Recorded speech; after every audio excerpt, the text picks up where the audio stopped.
Iran ने Israel से missile हमलों का बदला लेना शुरू कर दिया है। पहला वार इसराइल में घुसकर किया गया है। ईरान की जानिब से ऐसा कारोबार किया गया कि सिवनी रियासत में न सिर्फ खलबली मच गई है बल्कि नेतन्याहू और उसके हवारियों की टांगें कांप रही है। उनका ईरान से जंग करने का प्रोग्राम तो तहस नहस हो चुका है। इसराइली दारुल हुकूमत तुल अबीब में मोसाद हुड क्वार्टर्स के एन सामने ईरानी एजेंट ने बारूद से भरा ट्रक इसराइली फौजियों की बस पर चढ़ा दिया। इस हमले में बड़ी तादाद में इसराइली फौजी हलाक और जख्मी हुए। इसराइली मीडिया पर नशर की जाने वाली फुटेज में देखा जा सकता है कि लाशें और जख्मियों को उठाने के लिए हेलीकॉप्टर्स की मदद लेना पड़ी। इसराइल पर किए जाने वाले इस हमले में वैसे तो ईरान मुलव्वस है, लेकिन भारतीय ईमा पर कुछ नाम निहाद दिफाई तज्जियाकार उसके ताने बाने पाकिस्तान से जोड़ने की कोशिश कर रहे हैं। इंडियन मीडिया ने इस हमले को पुलवामा वाक़ये से मवासलत देते हुए कहा कि हो सकता है इससे ईरानी एजेंट को पाकिस्तान ने ट्रेनिंग दी हो कि इस तरह फौजियों की बस पर ट्रक चढ़ा दो, क्योंकि इससे पहले पुलवामा में भी ऐसा हमला हो चुका है। अब सवाल ये पैदा होता है, क्या वाकई तुल अबीब में किए जाने वाले इस हमले का पाकिस्तान से कोई ताल्लुक है? क्या इसराइल पाकिस्तान और ईरान पर एक साथ हमला करने जा रहा है? गुज़िश्ता रोज इब्रानी कैलेंडर के हिसाब से इसराइल के गजा पर हमले को 1 बरस मुकम्मल होने की मुनासबत से एक तकरीब का एहतमाम किया गया। दरअसल नेतन्याहू ने ये तकरीब अपनी गिरती मकबूलियत को सहारा लेने और प्रोजेक्शन के लिए सजाई थी ताकि वो लोगों में हीरो बन सके, लेकिन इसराइली वजीर आजम को लेने के देने पड़ गए।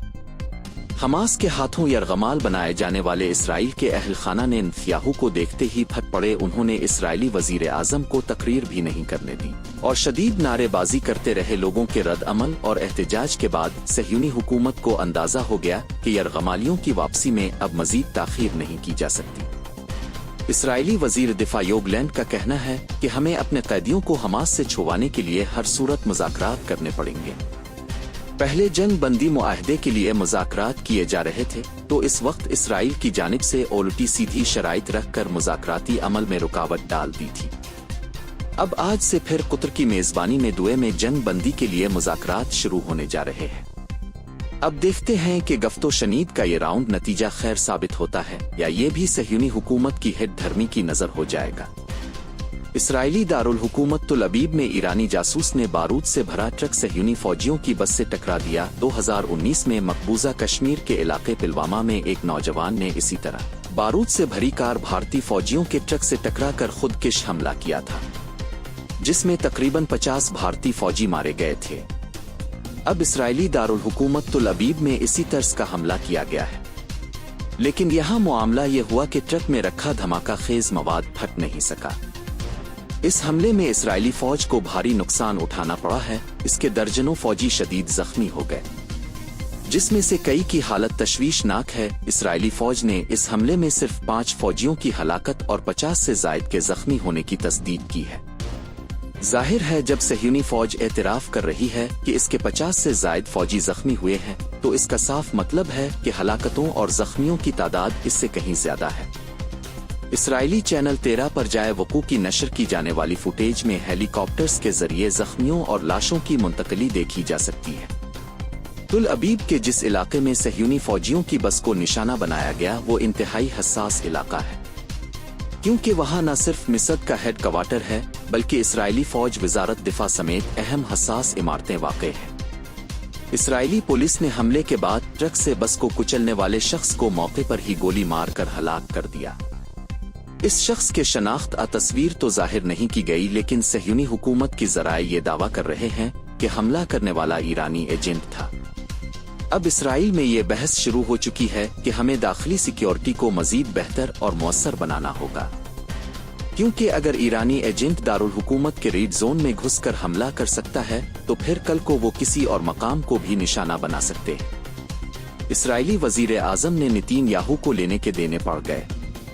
अपनी मशहूरी और बढ़ के मारने के लिए सजाई जाने वाली तकरीब के दौरान इसराइली वजीर आजम ने नेतन्याहू को इस वक्त मुश्किल सूरत हाल से दो चार होना पड़ा, जब हमास के हाथों यरगमाल बनाए गए कैदियों के अहल खाना ने एहतजाज करके और शोर मचा कर नेतन्याहू को तकरीर नहीं करने दी।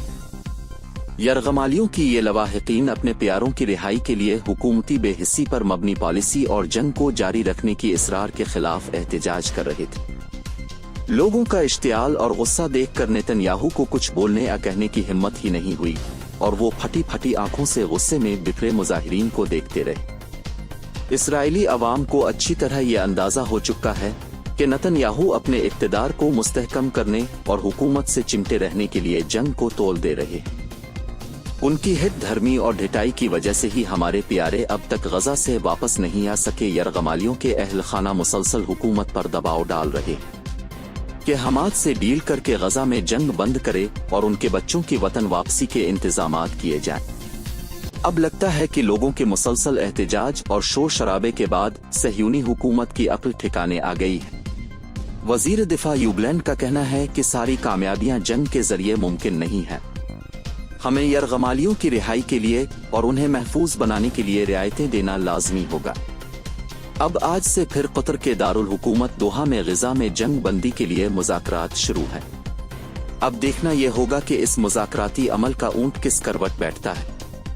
अगर इसराइल को हमास से अपने यरगमाली छुड़वाने हैं तो फिर नेतन्याहू इंतजामिया फ़िलाडेल्फिया कॉरिडोर के मुतालबे से न सिर्फ पीछे हटना होगा बल्कि हमास की अपने कैदियों की रिहाई से मुताल्लिक शराइत भी तस्लीम करना होंगे। लगता है कि इस बार इसराइली मुज़ाकराती अमल में संजीदा है, क्योंकि मुज़ाकरात से पहले CIA के डायरेक्टर विलियम बर्नर्स, इसराइली खुफिया एजेंसी मिसद के चीफ और कतरी वजीर आज़म के दरमियान आज अहम मुलाकात होगी और उसके बाद मिसद चीफ ही टेबल टॉक में इसराइल की नुमाइंदगी करेंगे। दोस्तों, इसराइल की जानिब से ईरान पर किए जाने वाले हमले से मुताल्लिक अमरीकी अखबार वॉल स्ट्रीट जर्नल ने कुछ मजीद दावे किए। अमरीकी अखबार का कहना है कि इसराइली तैयारों ने ईरान में 23 मकामात को निशाना बनाया। हफ्ते को किए जाने वाले इस हमले से पहले ईरान के पास सिर्फ 4 S-300 डिफेंस मिसाइल सिस्टम थे, जिनमें से सबसे जदीद तेहरान के फिजाई दिफा की निगरानी में थे। वो सब तबाह हो गए। S-300 मिसाइल सिस्टम रूस की जानिब से 2016 में ईरान को फराहम किया गया था। वॉल स्ट्रीट जर्नल का ये दावा भी सामने आया कि इसराइली हमलों में ईरानी बैलिस्टिक मिसाइलों से मुंसलिक तंसीबात को निशाना बनाया गया और उनकी पैदावारी सलाहियतों को नुकसान पहुंचा, जिसकी बहाली में बरसों लग सकते। इसराइली और अमरीकी मीडिया के दावे अपनी जगह, लेकिन ईरान का इसरार है कि सहयूनी फौज के हमलों से इंतहाई महदूद पैमाने पर नुकसान हुआ है।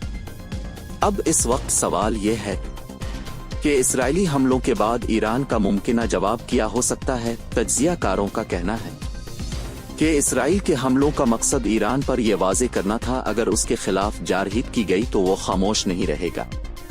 लेकिन सहयूनी रियासत ने ऐसे अंदाज में हमला किया ईरान को ज्यादा शर्मिंदगी न उठानी पड़े, और शायद यही वजह है कि उन हमलों में ईरानी जोहरी तंसीबात को निशाना बनाने से गुरेज किया गया। जहां तक ईरान के जवाब का ताल्लुक है तो ईरान की वजारत खारजा ने इसराइल के हमलों को बैन अल-अक़वामी कवानीन की खिलाफ वर्जी करार देते हुए कहा, ईरान दिफा का हक रखता है। इसराइल के हालिया हमलों के बाद ईरान का दिफा पहले ही कमजोर हो चुका है, इसलिए किसी भी मुमकिना रद्द अमल में ईरान की हुदूद में होने वाली कार्रवाइयां ज्यादा तबाहकुन हो सकती। ईरान अपने इत्तेहादी हिज़्बुल्लाह को कार्रवाइयों में शिद्दत पर उकसा सकता है। ईरान के सपोर्ट का ही नतीजा लगता है कि हिज़्बुल्लाह ने इसराइल की जानिब से कायम की गई 20 मकबूजा बस्तियों को खाली करने का अल्टीमेटम दे दिया। लबनानी तंजीम की जानिब से मकबूजा बस्तियों के मकीनों को खबरदार किया गया है। इन इलाकों के सहयूनी फौजी अड्डों में तब्दील होने के बाद ये इसराइली हमलों के लिए जायज हदफ बन चुके हैं। जनूबी लबनान में हिज़्बुल्लाह ने ताज़ा कार्रवाइयां में मजीद 7 इसराइली फौजियों को भून डाला। अल अरबिया का दावा है कि हिज़्बुल्लाह के हमले में न सिर्फ 7 फौजी मारे गए बल्कि 20 से ज़ायद जख्मी भी हुए।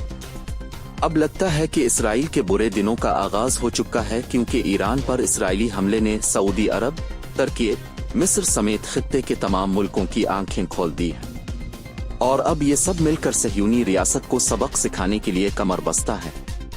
और अगले चंद दिनों में हम देखेंगे कि इसराइल पर ऐसा हमला होगा कि नेतन्याहू के 14 तबक रोशन हो जाएंगे और वो आइंदा किसी मुल्क पर यलगार करने की हिम्मत नहीं करेंगे।